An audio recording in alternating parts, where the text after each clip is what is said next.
नमस्कार मित्रों, मैं दिनेश कुमार निषाद एडवोकेट गोरखपुर से। मैं आप लोगों के बीच में एक नया वीडियो लेके आया हूं और मैं आप लोगों को आज बताऊंगा कि पत्नी अगर बार बार आत्महत्या करने की देती है धमकी, पत्नी अगर बार बार आत्महत्या करने का दिखावा करती है, पत्नी अगर बार बार आपको झूठे केस में फंसाने की धमकी देती है, तो आप घबराइए मत। पत्नी के विरुद्ध भी हो सकते हैं इसके मुकदमे।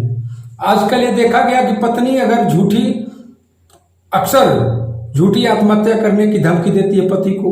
आत्महत्या करने की धमकी के साथ साथ ऐसा दिखावा भी करती है कि हम आत्महत्या कर लेंगे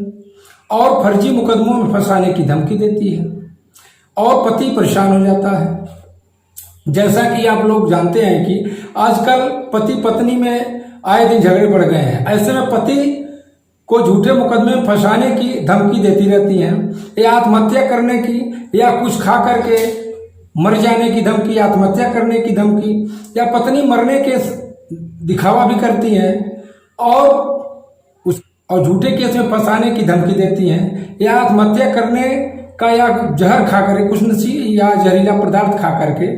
जान देने की धमकी या कोशिश भी करती हैं, दिखावा भी करती हैं। ऐसा वो सच में ऐसा लगता है, ऐसा दिखावा होता है कि सच में वो मर जाएंगी या सच में आत्महत्या कर लेंगी, और तो और नहीं तो फर्जी मुकदमों में फंसाने की भी पति को धमकी देती रहती हैं। और पति को क्या करें? वर्तमान स्थिति में, ऐसी स्थिति में तत्काल तो कोई सुझाव रहता नहीं है, कोई मशवरा तो देने वाला रहता नहीं है। पति परेशान, पति के साथ साथ उसके माता पिता, बहन, भाई, भाभियां, पूरे परिवार के लोग परेशान हो जाते हैं और ये सशंकित जीवन जीते हैं कि कब मेरी बहू या मेरी पत्नी गंभीर मुकदमों में मुझे फंसा देगी, या कोई आत्महत्या जैसा कदम उठा लेगी, या हम लोग का जीवन नरक हो जाएगा, हम लोग जेल चले जाएंगे। ये दहशत में बहुत सारे परिवार जीते रहते हैं। लेकिन मैं आप लोगों को बताता हूं कि ये दहशत का जिंदगी जीना छोड़ दें कि अगर पत्नी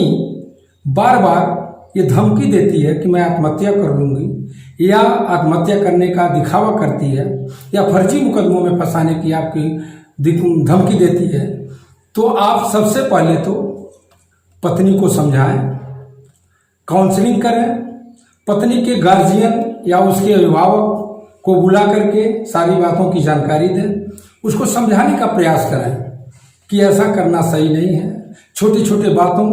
को विवाद के रूप में इतना भयंकर बनाना सही नहीं है। पहले तो आप संबंधों को मधुर बनाने का प्रयास करें, उनके नात रिश्तेदार, उनके माता पिता, भाई बहन जो भी हो, उनके खास करके उनको बुला करके आप समझाने का प्रयास करें और पहले संबंधों को मधुर बनाने का प्रयास करें। अगर लास्ट अंतिम में ऐसा लगता कि अब संभव नहीं है, ऐसा लगता कि आपको संभव नहीं है, संबंध बिगड़ते जा रहे हैं, बनने के बजाय बिगड़ते जा रहे हैं, और पत्नी को ये अवसर मिल रहा बार बार कि हमको प्रेशर बना करके, दबाव बना करके हमें ब्लैकमेल कर रही है, तो आप ये जान लीजिए सबसे पहले तो आप अगर वो आत्महत्या करने का नाटक करती है या दिखावा करती है, तो कोई भी वीडियो या ऑडियो उसका बनावे, एविडेंस, साक्ष्य इकट्ठा करें। आजकल एंड्रॉइड फोन सबके पास, तो अगर वो फोन से धमकी देती है, उसका वीडियो उसको ऑडियो बना लें। अगर वो घर में रहकर आत्महत्या करने का नाटक या दिखावा करती है, प्रयास करती है, तो उसका किसी तरह से वीडियो बना लें। और दूसरी बात, आप आसपास के लोग, दो चार लोग अपने जो खास हों, उनको गतिविधि भी दिखावें और उनके सामने भी ये वीडियो बना लें, बातचीत करके, एक काउंसलिंग के तौर पर कि आप ऐसा न करो। और आप बात करते समय या ऐसे समझाते समय ऐसा लगे कि आप संबंध बनाने का प्रयास कर रहे हैं, ऐसा न लगे कि आप एविडेंस इकट्ठा कर रहे हैं। और एक वीडियो बना सकते हैं आप, और वीडियो बना सकते हैं, बनाइए, क्योंकि ये साक्ष्य आपको भविष्य में बहुत काम आएंगे। तो आप पहला काम तो आप वीडियो बना लीजिए, ऑडियो बना लीजिए। आपके पड़ोस के लोग, आपके जानने वाले हैं, उनको इकट्ठा करके उनके सामने एक काउंसलिंग करा के उसका भी वीडियो बना लें, उसका भी साक्ष्य इकट्ठा कर लें, और जो फोन से बात होती है उसका भी साक्ष्य इकट्ठा कर लें। इतना करने के बाद अगर फिर भी आप प्रयास करते रहिए एक संबंधों को बना रहे, पति पत्नी का संबंध बिगड़े ना, फिर भी अगर पत्नी अपने आदत से नहीं सुधरती है तो आप एक लिखित सूचना स्थानीय थाने को दे सकते हैं कि, और ऐसा लिखित सूचना हो कि जैसे हम आप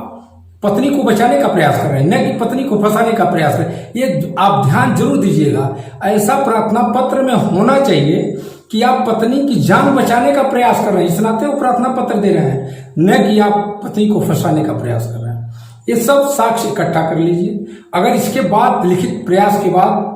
भी आपका समस्या समाधान नहीं होता तो फिर आप 112 नंबर पर फोन करिए। अब आप ये सोचेंगे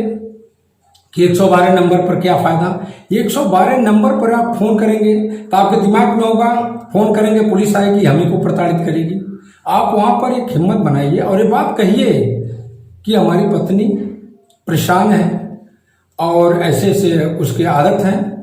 तो आप उनको बताइए। और क्योंकि जब 112 नंबर का फोन करेंगे आप, रोजनामचे में वो दर्ज हो जाता है, और जब कभी भी आप RTI से आप अगर उसका रिकॉर्ड लेंगे तो आपको मिल जाएगा और आपके सबूत के रूप में वो काम आएगा। ये जरूर ध्यान रखें कि भविष्य में जब पत्नी कोई मुकदमा आपके खिलाफ करती है, जैसे उत्पीड़न का या घरेलू हिंसा का, वो सब चीजें झूठा आरोप लगाएंगे तो ये एविडेंस आपका बहुत काम आएगा उस मुकदमे में जीतने के लिए, उस मुकदमे में आपको सामना करने के लिए, क्योंकि वो सब सबूतें आपके जाहिर करेगा कि पत्नी की खुद हरकतें हैं कि आपको फर्जी मुकदमों में फंसाने की ये धमकी दिया करती है और फर्जी और बार बार आत्महत्या करने का दिखावा करती है। ये हो गया आपका। अगर उसके बाद आप प्रार्थना पत्र जब थाने में देंगे तो वहां पर आप घबराइए मत, थाने पे देंगे या अपने आप यहाँ SSP साहब को देंगे, वरिष्ठ पुलिस अधीक्षक को देंगे, तो वहाँ भी काउंसलिंग कराने का प्रावधान है, या महिला थाने में दे सकते हैं। तो वहाँ पर काउंसलिंग दोनों पक्षों को बुला करके समझाया जाता है, बाकायदे काउंसलिंग कराया जाता है कि आप अपने संबंधों को मधुर बनाएं, जो भी तनाव, जो भी दरारें हैं, जो भी गिले शिकवे हैं, भुलाने का वहाँ पर एक अवसर मिलता है और समझाएंगे काउंसलिंग करके कि आपका जीवन बेहतर हो, आप साथ रहें और आप ऐसा न करें। अगर उसके बाद भी पत्नी अपने आदतों में सुधार नहीं लाती है और बार बार आत्महत्या का प्रयास, नाटक या दिखावा करती है या फर्जी मुकदमे में फंसाने का आपको बार बार धमकी देती है, तो आप भी उसके खिलाफ कर सकते हैं मुकदमा। फर्जी मुकदमे में फंसाने की धमकी या आत्महत्या करने का प्रयास, तो धारा 309 IPC में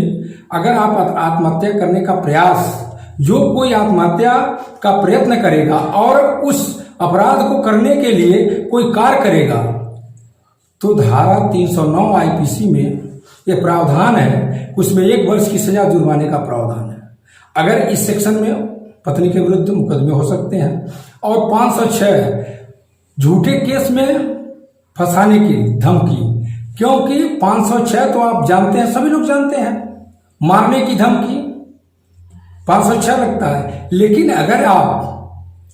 किसी को झूठे मुकदमे में फंसाने की धमकी दे रहे हैं, तो अगर किसी को झूठे मुकदमे में फंसाने की धमकी दे रहे हैं तो उनके खिलाफ हो सकता है 506 IPC में मुकदमा। तो ये हो गए 2 सेक्शन, 309 और 506 ये धाराएं। अब 503 के अंतर्गत उसमें सजा है, तो ये सब मुकदमे उनके खिलाफ हो सकते हैं। लेकिन अगर आपके पास एविडेंस कलेक्ट है, अगर आपके पास साक्ष्य इकट्ठा किए हैं, आप साक्ष्य इकट्ठा करने के बाद लगता है कि साक्ष्य पुख्ता है, तो एक अधिवक्ता को आप हायर करें और इसके खिलाफ भी मुकदमा हो सकते हैं। लेकिन अगर मुकदमा आप नहीं करते हैं और पत्नी आपके खिलाफ मुकदमा कर दी है, तो ये सब एविडेंस जो आपको मैं बताएं, वो सब साक्ष्य जो आपने वीडियो बनाया है, जो आपने ऑडियो बनाया है, जो आपने 112 नंबर पर फोन किया है, RTI के अंतर्गत वो रोजनामचे में जो दर्ज है उसकी नकल ले लें, और जो दरखास्त, जो प्रार्थना पत्र आपने महिला थाने या वरिष्ठ पुलिस अधीक्षक SSP को दिया है उसकी कॉपी लेकर के कि मैंने फर्जी मुकदमे में फंसाने की जो पत्नी बार बार धमकी देती, मैंने दिया है। और ये सब साक्ष्य जब आप पेश करेंगे तो मुकदमे में आप पेश करेंगे तो मुकदमे में आपका मजबूती आएगी, आप मुकदमे जीतेंगे उसको, और उसके जो आरोप लगेंगे उसके झूठे साबित हो जाएंगे, क्योंकि चाहे घरेलू हिंसा का मुकदमा हो, चाहे दहेज पीड़न का मुकदमा हो, चाहे भरण पोषण का, एक ही एलिगेशन लगता है कि दहेज के लिए मारपीट करना या निकालना या प्रताड़ित करना या हमें मारना पीटना, गाली गुप्ता देना, घर से निकालना, करीब करीब सबका वही कहानी रहता है। तो मैं आप लोगों को मैं ये बताने का प्रयास किया कि अगर पत्नी आत्महत्या करने की देती है धमकी, फर्जी मुकदमे में फंसाने की देती है धमकी, या बार बार आत्महत्या करने का करती है प्रयास या दिखावा करती है, तो आप घबराइए मत। पत्नी के विरुद्ध भी हो सकता है मुकदमा, और ये सब साक्ष्य इकट्ठा करें, अब घबराने की जरूरत नहीं है। नमस्कार मित्रों, मैं दिनेश कुमार निषाद, एडवोकेट गोरखपुर। अगर ये वीडियो मेरा अच्छा लगे इसको लाइक करें, शेयर करें। अगर मेरे यूट्यूब चैनल को अगर सब्सक्राइब नहीं किया है तो सब्सक्राइब करें। नमस्कार।